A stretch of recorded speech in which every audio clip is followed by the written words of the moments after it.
महाराष्ट्र के news channel में सभी दर्शकों का स्वागत है। जी हाँ दोस्तों, न्यूज चैनल की हेडलाइंस को देखकर आपको कुछ अजब ही महसूस हो रहा होगा या फिर आप अचंभित हो जाएंगे कि किस तरह नरेंद्र मोदी ये मुस्लिम हितैषी हो सकते हैं। मगर हम आज आपके सामने कुछ ऐसे तथ्य पेश कर रहे हैं जिसमें आपको ये यकीन हो जाए कि वाकई में नरेंद्र मोदी आज तक के सबसे बड़े मुस्लिमों के हितैषी प्रधानमंत्री हैं। वैसे तो पंतप्रधान नरेंद्र मोदी को सबसे पहले पहचान मिली 2002 के गुजरात दंगों के बाद, मगर उसके बाद के 4 से 5 वर्षों में नरेंद्र मोदी ने अपने आप को एक विकास पुरुष के तौर पर पेश करना शुरू किया, जिसका सबसे बड़ा उदाहरण था गुजरात का विकास या यूँ कहे कि गुजरात मॉडल। इसी मॉडल को लेकर भारतीय जनता पक्ष के 2013 में हुए राष्ट्रीय अधिवेशन में राष्ट्रीय स्वयंसेवक संघ से लेकर भारतीय जनता पक्ष के कई दिग्गज नेताओं ने लालकृष्ण आडवाणी को बाजू में कर नरेंद्र मोदी को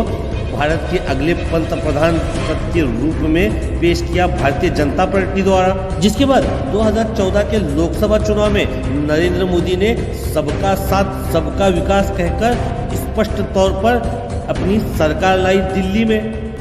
पिछले 9 वर्षों में नरेंद्र मोदी पंतप्रधान बनने के बाद पूरे भारतवर्ष में कहीं पर भी बड़े पैमाने पर दंगे, फसादात या बम ब्लास्ट नहीं हुए हैं, जिसका सबसे ज़्यादा नुकसान ये मुस्लिम समुदाय को ही होता था। और पिछले 9 वर्षों में पंतप्रधान नरेंद्र मोदी के कार्यकाल में भारत देश में विविध तौर पर चलने वाले अलग अलग मदरसों को या फिर यूँ कहे कि इस्लामिक रिसर्च सेंटरों को उन्होंने कानून के दायरे में लाया है, उनका रिकॉर्ड रखा है, जिसकी वजह से वो संवैधानिक तौर पर उनका अपना सरकारी तौर पर एक रिकॉर्ड बन गया है, जिसका फ़ायदा आने वाले वक्त में इन इस्लामिक रिसर्च सेंटर या यूँ कहे कि मदरसों को हो सकता है। मगर इस कार्यकाल में उन्होंने अपने वोटरों को या विशेषकर हिंदुत्ववादी वोटरों को खुश करने के लिए वो कभी कभी मंदिरों में भी जाया करते हैं और कभी कभी ऐसे भाषण दिया करते हैं जिससे उनके वोटर खुश हो जाए, मगर वो ऐसा कोई कार्य नहीं करते जिससे दोनों समाजों में दंगे फसाद हो। उन्होंने अपने कार्यकाल में धारा 370 को जो कि कश्मीर में लगी हुई थी उससे हटाया, मगर इसका असर भारत के विविध राज्यों में रहने वाले मुसलमानों पर नहीं पड़ा। उनके ही कार्यकाल में बाबरी मस्जिद और राम मंदिर से जुड़ा विवाद ये कोर्ट द्वारा राम मंदिर के हित में फैसला दिया गया, मगर क्या आप इससे साबित कर सकते हैं कि इसमें नरेंद्र मोदी सरकार का कुछ हाथ था? इन सभी तथ्यों को नरेंद्र मोदी के अंधभक्त अपने हिंदुत्ववादी वोटरों में बड़ा चढ़ाकर पेश कर सकते हैं, जिसके बाद उनकी प्रतिमा एक हिंदुत्ववादी नेता के तौर पर उभरती हुई दिखाई देती है। मगर उसके साथ साथ उन्होंने मुस्लिम समुदाय की भी भलाई के कुछ कार्य किए हैं,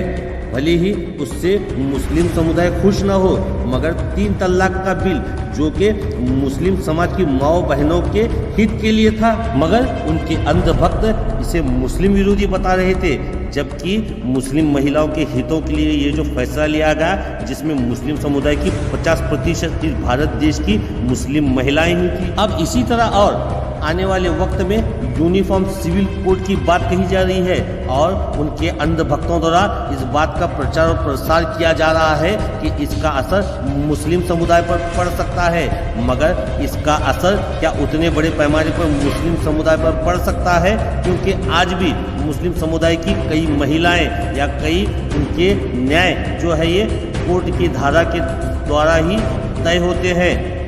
कोई इक्का दुक्का मामलों को छोड़कर, जैसे कि विरासत का हक और मुस्लिम समुदाय के शादी ब्याह और तलाक में होने वाले कुछ परिणामों को लेकर, जिसमें से भी ज़्यादातर निर्णय ये संविधान के द्वारा ही छुड़ाए जाते हैं, अपवाद के तौर पर कुछ मामलों को छोड़कर, जहां पर दोनों पक्षों की रजामंदी से ही कुछ निर्णय होते हैं। मगर इन सभी बातों को पंतप्रधान नरेंद्र मोदी के अंधभक्त इसे मुस्लिम विरोधी बताते हैं और इसका प्रचार और प्रसार कर नरेंद्र मोदी ये किस तरह एक हिंदू राष्ट्र के हितैषी हैं इस तरह दिखाया जाता है। मगर इन निर्णयों को अगर देखें तो इसका सबसे अच्छा असर ये मुस्लिम समुदाय पर ही होता है। मगर कुछ अंधभक्त वर्ग इस बात को नहीं बताते कि इसका असर उनके किस तरह लाभदायी होगा या इसका असर से उन्हें क्या फायदा होगा। और इसका प्रचार और प्रसार कुछ इस तरह करते हैं कि लोग